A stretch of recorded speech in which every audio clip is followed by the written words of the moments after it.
अध्यक्ष महोदय, आपण लाडक्या बहिणी म्हणतो, लाडक्या बहिणीचं दुःख जे काय असेल तर अवैध दारूवर आळा घालण्याचं दुःख आहे. अध्यक्ष महोदय, लाडकी बहीण लाडक्या बहिणींचे पैसे चालूच राहतील, ती योजना सुरूच राहील. त्या योजनेला दुसऱ्या योजनेशी कम्पेअर करता येत नाही. ग्रामीण भागातल्या प्रत्येक आमदाराचा हा विषय, माझा एकट्याचा नाही आहे, हा विषय सामाजिक आहे.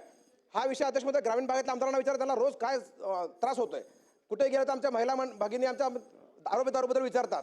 अध्यक्ष महोदय, आपण लाडक्या बहिणी म्हणतो, लाडक्या बहिणीचं दुःख जे काय असेल तर अवैध दारूवर आळा घालण्याचं दुःख आहे. अध्यक्ष महोदय, दुरुस्ती करण्याची आवश्यकता आहे. आपण बैठक घेतली, आपण निर्देश दिले एक्साईज डिपार्टमेंटला, फूड अँड ड्रग्सला, होम डिपार्टमेंटला. आपण अध्यक्षांनी निर्देश देऊन सुद्धा काय होत नसेल अध्यक्ष महोदय, तर हे चिंतेचा विषय आहे. अध्यक्ष महोदय, आपण निर्देश दिलेले आहेत तरी काय होत नाही, हा चिंतेचा विषय अध्यक्ष महोदय, चिंतेचा विषय आहे.